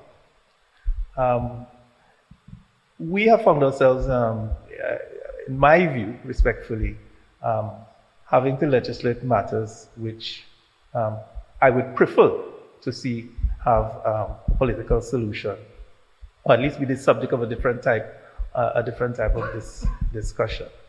But I'm happy to say that the executives have always respected the decision of the court, which I think is something that needs to be said. Yes, we get criticized, but that we expect that kind of tension to exist in a robust democracy in any event. But your thoughts on an American-style separation? Do you think there's advantages in that kind of arrangement? I don't think that it helps to try to articulate it more rigidly. Mm-hmm. I think it is something that's got to work out in practice. And the one thing I want to start off by saying is that the fact that there are failures of political accountability shouldn't lead judges to say, well, we can't venture in there. Mm-hmm. And we've had that kind of call in South Africa. And judges have got to do their duty, and you can only hope that the fact that judges are doing their duty where there's been an absence of political oversight will lead to a re-swinging of the pendulum to where there's more political accountability and oversight, so that you hope that the political process will eventually get there. Yeah. Well, I think to the chagrin of some politicians, our judiciary has not shrunk from making decisions when we've had to, but sometimes I wonder if we are qualified. And by that I mean there are often matters of discretion and the questions of reasonableness, which you alluded to with regard to the South African arrangement. And I thought the idea of special masters is actually quite attractive because it allows the insertion of relevant expertise into the process without having to ask the judiciary to make pronouncements on technical matters for which we may not have the necessary training. So I hope that the persons who will be responsible for reframing are listening, and that we give due consideration to the question of social and economic rights. There's a question from... Can I just say, Chief Justice, why the special master is quite interesting, because it's a judicially imposed, often if we'd granted the order for continuing oversight, it's a hybrid kind of, where you've got a judicially delegated person sent into the heart of state policy and administration, and yet there's a separation. So I think you're right that in many cases, it might offer some form of solution. Well, I would certainly like to have one in some of the matters that come before us from time to time. There is a question here which is related to something that you did not spend a lot of time on toward the end of your presentation. And the question coming from the audience is, could you expand on the constitutional right to protection of the environment in South Africa, particularly how it attaches to citizens? And I would add my own little gloss on that question, indigenous populations. Well, this is a loaded question in South Africa, if I may start at because what we had in South Africa was a first people who were the Khoi and the San, and then we had a movement of Bantu-speaking pastoralists from Central and from Eastern Africa, and then from 1652, the white settlement at the southernmost point. But what has happened is that there's largely been a contestation, both ideologically and physically, between white and Bantu-speaking black people.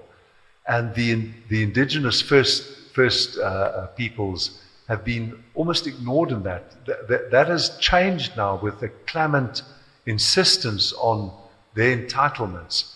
So there is provision in the Constitution, but it has not been realized. And that's another good example of where you need people to assert their rights and to articulate their rights, and you need the media to take account of them, and you need organizational interventions to realize those rights. And I think that's going to happen in South Africa in the next few years. To what extent was that a consideration in the case that you made? Blocking of the exploratory seismic surveys? It's a very good question, Chief Justice, because in fact the east coast of South Africa was occupied by the Bantu-speaking black African pastoralists, and the court took account of the fact that they have artisanal fishermen that traditionally, for years, they fished those waters, and that there was insufficient regard by the ministerial decision maker in granting permission to the oil companies to do sound testing of the sea when there was indicative evidence that it would disturb their fishing rights. So that certainly was a consideration. Here is another question.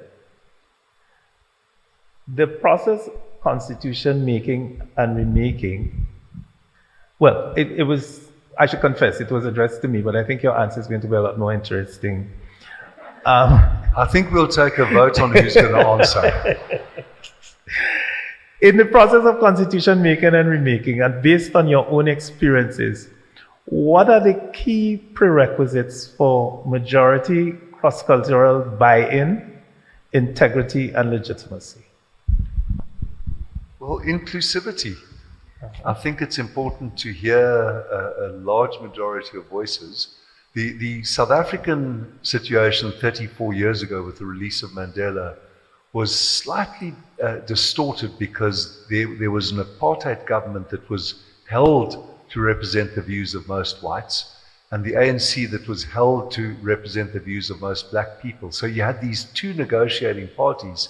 Once they'd agreed, even though there were lots of other smaller parties, there was what was called sufficient consensus, which was defined as when the outgoing apartheid government and the incoming ANC government agreed.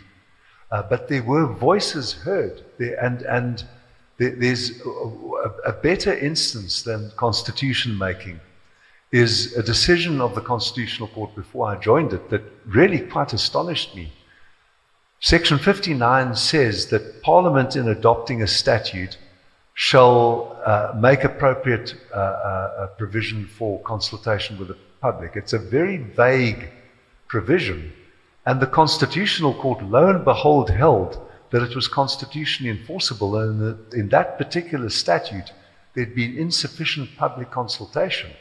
Now, there's no reasonableness standard there, and since then a number of statutes have been struck down because of insufficient public consultation. And I think that process shows that consultation in hearing voices of people who are affected have a real impact on statutes, and that its absence also has a real impact on the legislative process. Yeah, and I think that's particularly important in the context of a reforming of a constitution. And perhaps it's food for thought that we should proceed cautiously and with deliberate speed on this exercise. I have a follow-up though on the question of inclusivity. We do not have quite the same experience of a violent struggle. But there are similarities with South Africa to the extent that we have to manage the expectations of different groups who, as you say, may see themselves in competition for power and resources. One of the things that has been brought up from time to time, every time we've engaged in a discussion on constitutional reform, is the question of proportional representation. To what extent has that been considered in South Africa, and what are your thoughts? We've had a partially successful experience in proportional representation because that, at parliamentary level, that's the only thing that counts. So the evil that embodies is that you vote for a party, not for an individual.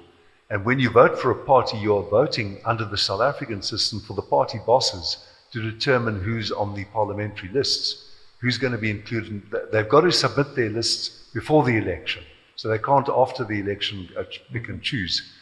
But there have been several proposals for the constitutional, for there to be a provision for both constituency representation, which we have at the local level, supplemented by proportional representation. To me, that system, which has been twice recommended to Parliament and ignored because both the main parties, the African National Congress and the principally white, though not exclusively white, Democratic Alliance opposition, haven't been particularly interested in changing the system that suits them.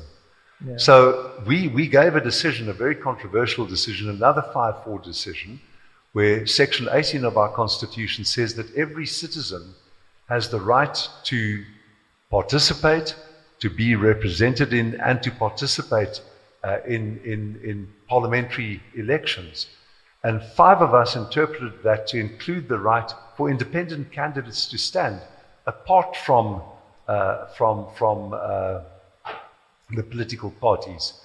What Parliament then did was what I think was rightly called a mala fide attempt to fulfill the Constitutional Court order.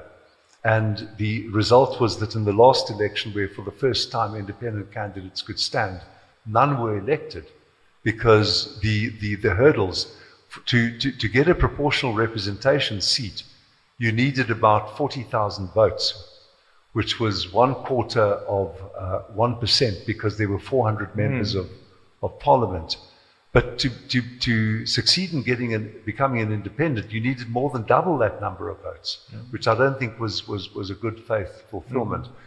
To get back to your question, Chief Justice, I think that a mix of constituency representation balanced, as in Germany, this is the system in Germany, balanced by proportional allocation after the election is the best. And we've now shown in the last few weeks that a coalition of government may be doable. Whether it's workable remains to be seen. Yeah. Well, it's certainly the institution that has unfolded recently in South Africa certainly ensures that not one party alone doesn't get the voice. And I think that's the intent behind proportional representation. So it does seem as if a mixed system will both afford individual representation, but as well give a voice to those sometimes very large groups of people. Well, we've had a situation in Trinidad and Tobago where a party got almost 200,000 votes in a population of less than 1.5 million, and did not get a seat. And there is a sense among some people that, well, are all these people voiceless? And so a system that would allow candidates from that party, even though they did not get through in the first past the post election, at least have an allocation of some seats. And it will also, I think, allow you to bring persons into the parliamentary space who have the ability and the knowledge to make very, very valuable contributions to the debates and the development of legislation. And the corollary, Chief Justice, is that you have parliamentary people who win the seats, but they're held to account. If there's an independent challenge, if the member of parliament for a constituency is insufficient or inattentive, they can be challenged. At the moment, you can't do that. Yeah. Now, I suspect I know what you're going to say about this one, but there is a view espoused in some circles. I know what you've said about the Privy Council, but there's a contrary view that the Privy Council, because it is removed, provides a more objective adjudication, and that it is, importantly, free from political influence. How would you respond to that? Slightly facetiously, Chief Justice, because I think then, why don't you locate the Privy Council in Beijing or in Russia? They're far removed from. No, I do. Thank you for recognizing that I was trying to make a joke. I don't think the detachment argument works. Yeah. And I really think that, because I read the cases which I'd only had a glimmering of before, the cases in which the Privy Council had to talk about the reservations clause, the preservation clause, and in which it was asked, and sometimes it did a very sterling job, but I would say in the preponderance of cases, I would say those judgments failed. Yeah, and somebody's trying to clap. Yeah, and I would say that your point is well made, that we have very strong jurisprudence emanating from this region that can guide us. In that regard.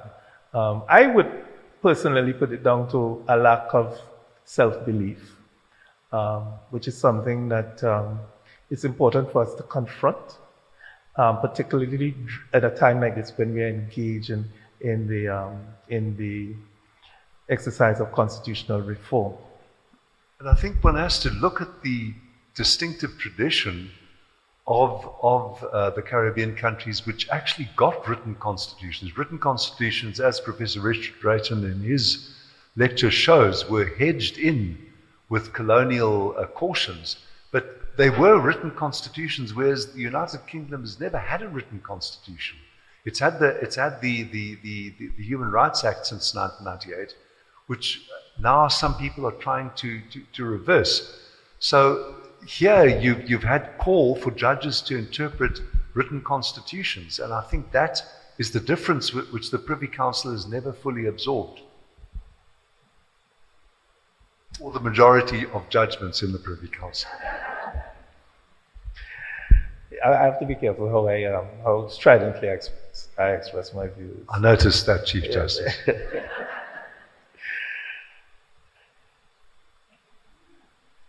There is a reference in one of the questions to something of which I'm unaware, but it intrigued me, and perhaps you could enlighten us if it is in fact so. This person asked, Parliament that is in South Africa may pass important bills which may be of benefit to the population. However, Section 84 of the South African Constitution permits the President to refer a bill back to the National Assembly for consideration of the bill's constitutionality, refer a bill to the Constitutional Court for a decision on the bill's constitutionality. How does that work, and what's the thinking there? And have there been many such referrals? There's only been one full referral by the President in 1999, which was a statute on the Liquor Act, which was a joint provincial and national responsibility. And it requires a president, it requires a president who is separate from the legislature and separate from the judiciary, but says, I have hesitation about this bill. The president is often asked to refer a bill back to Parliament and has done so on occasion. Where opposition parties have said, you can't sign this bill, you've got to send it back. Has done that occasionally, but only one referral to the Constitutional Court before signature. So, but in referring back to the Parliament, is there to be a different result? Well, the implication by the President is that I might not sign this. So there are, in fact, amendments done. And the other example of where you'd think that after an oppressive history of racial conflict, things might not work in Parliament. The parliamentary committee system actually works very well, and for the most part, it broke down under the Zuma presidency, but for the most part, suggestions are taken seriously and public input is taken seriously. Okay.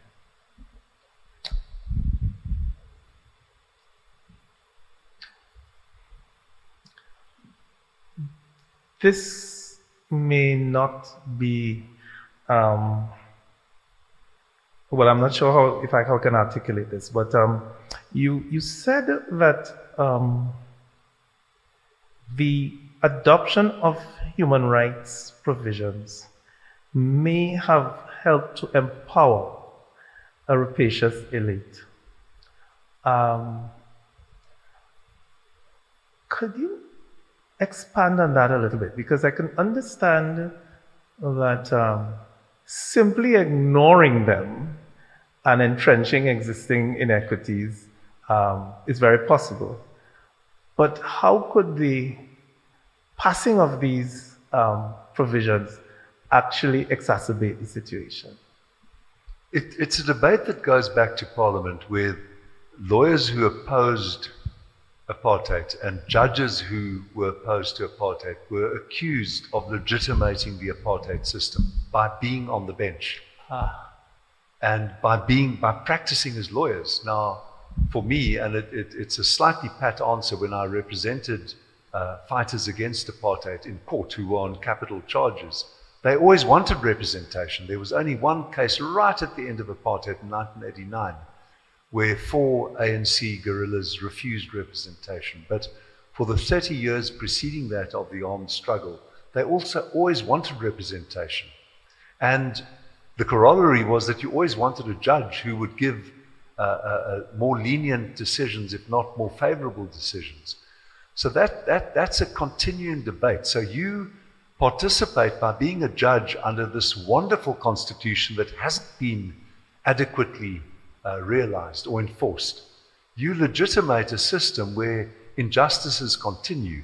So right to ask whether this is a question of exacerbating it, making the situation worse. It hasn't made the situation worse, but it hasn't always succeeded in enforcing amelioration of the situation.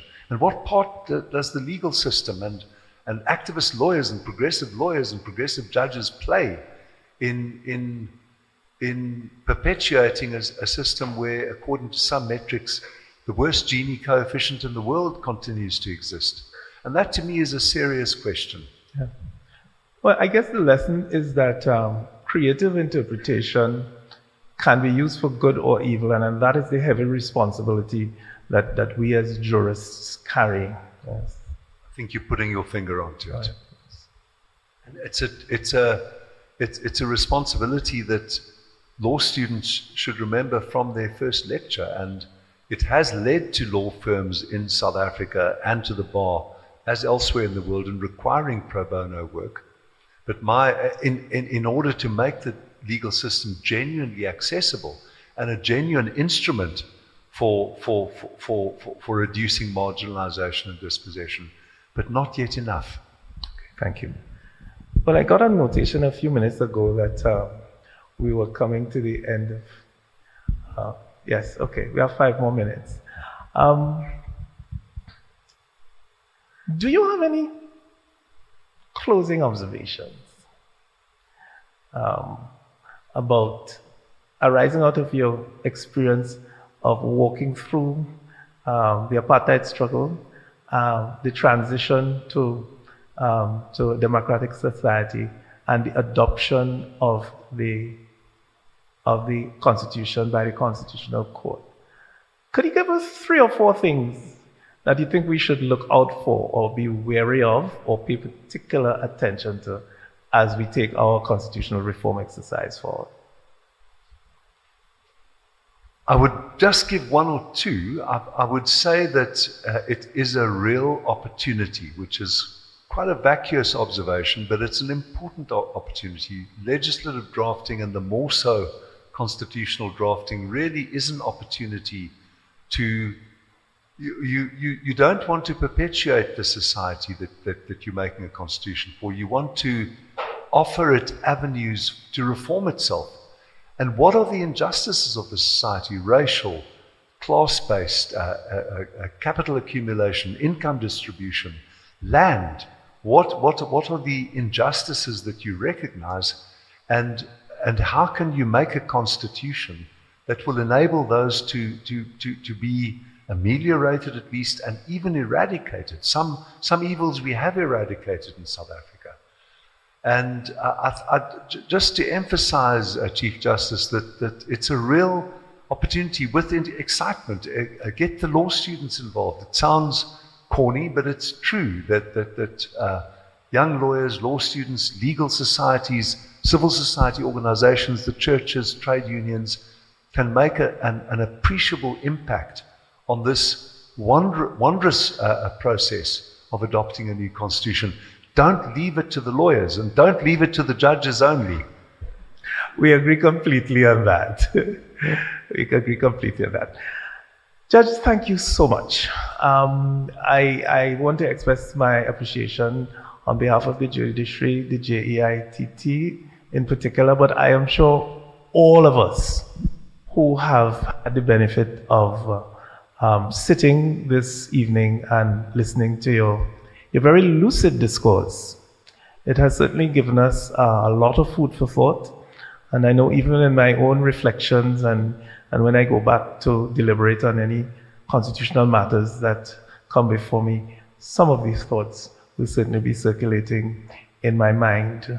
I want to express my appreciation for Her Excellency for remaining for the entirety of the proceeding. Excellency, we really do appreciate it, as we do for the Speaker of the House, the Honorable Attorney General, and the chairman of the Tobago House of Assembly, indeed all of our very distinguished guests.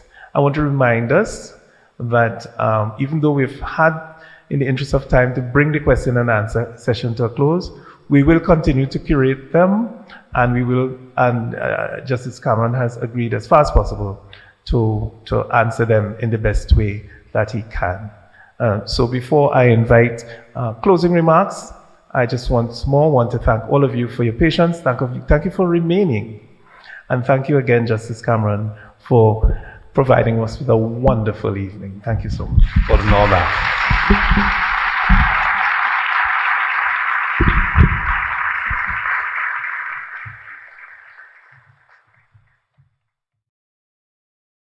Let's give it up again for the Honorable Chief Justice and Mr. Justice Edwin Cameron. Thank you so much. This has been a riveting discussion. It has been my pleasure to guide you through this evening's proceedings. As we wind down, I trust that this has been an insightful and enriching experience for all of you.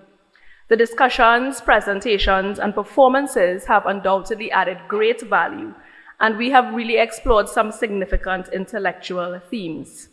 Before we conclude, it is important to recognize the collective efforts of the persons that contributed to the success of this evening's event. From the meticulous planning to the flawless execution, countless individuals have worked tirelessly behind the scenes to ensure that everything ran smoothly this evening, especially with the weather that we had. Their dedication and hard work have been instrumental, and we are deeply grateful for their commitment. It is now my distinct honor to invite the Honorable Madam Justice Nirala Bansi Sukai, Deputy Chairman of the Judicial Education Institute of Trinidad and Tobago, to deliver closing remarks. Her words will undoubtedly encapsulate our collective gratitude and appreciation for the efforts that made this evening possible.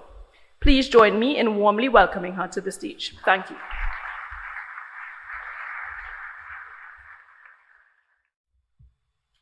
Good evening, ladies and gentlemen. What an incredible evening we have had. From an insightful discourse to an inspiring and engaging discussion. I am sure you will all agree when I say that tonight has been nothing short of extraordinary.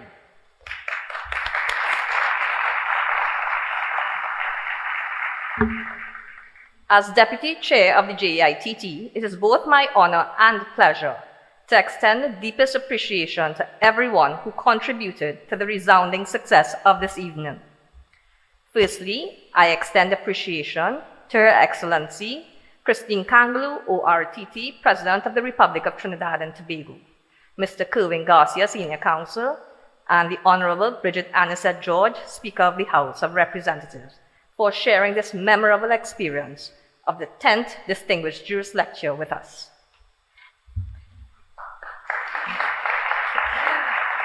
But thank you. And now to the star of the evening, a heartfelt thank you to Justice Edwin Cameron for his enlightening lecture. Your profound insights have provided us with a clearer understanding of the complexities and significance of constitutional reform. Your ability to translate intricate legal concepts into accessible ideas has truly enriched our knowledge and will undoubtedly influence our future endeavors. Ladies and gentlemen, please join me in a round of applause for Justice Cameron.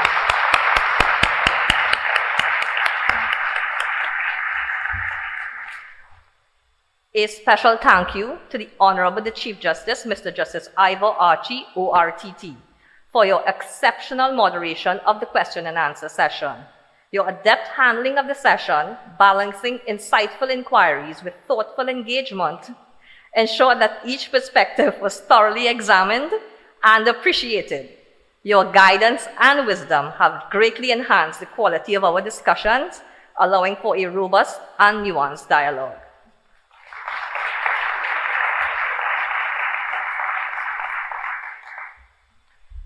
We extend our sincere appreciation to Dr. Carissa Marie Alexis Francois, Executive Director of the JITT, for her chairmanship of this evening's proceedings. Dr. Alexis Francois, your charisma and skillful navigation have been instrumental in ensuring a smooth execution of tonight's program.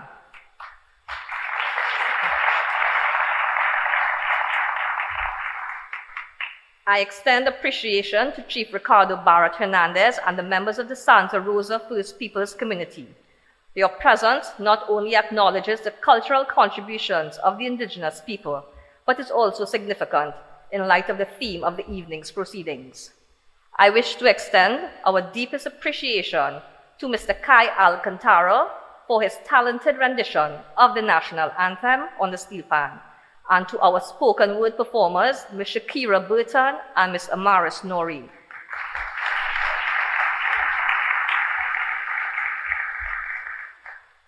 I acknowledge Mr. Olson Oliver, Chairman of the National Academy for the Performing Arts, and the members of the National Steel Symphony Orchestra and the National Philharmonic Orchestra. Thank you for bringing the vibrant and captivating sounds of our heritage to this event.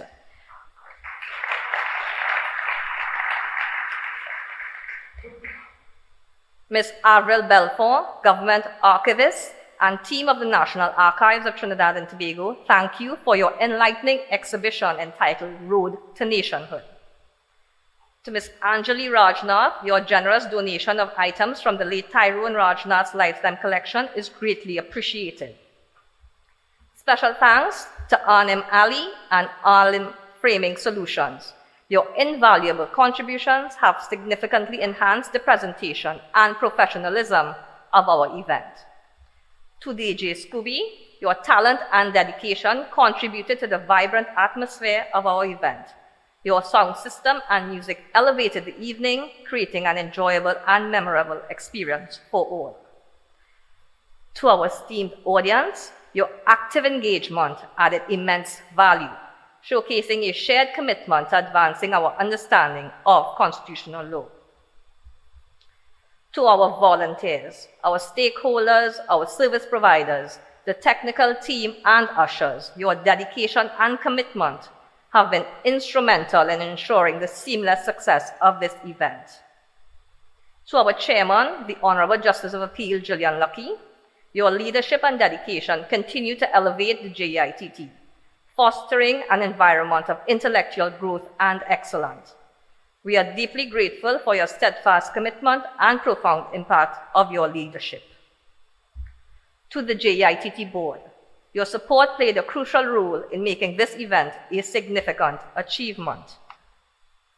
Last, and by no means least, to our JITT staff, we extend our utmost gratitude for your exceptional dedication, hard work, and unwavering commitment in making this event a resounding success.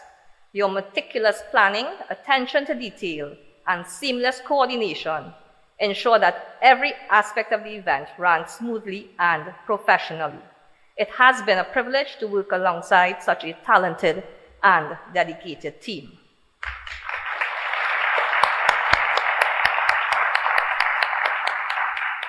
As we leave, let us carry forward the knowledge and inspiration gained tonight. Let us continue to engage in dialogue, challenge ourselves with new ideas, and work towards excellence in our respective endeavors. The discussions we have had here tonight is just the beginning, and together we can continue to make a meaningful contribution. Thank you once again to everyone involved. Your contributions have made this evening truly memorable. As we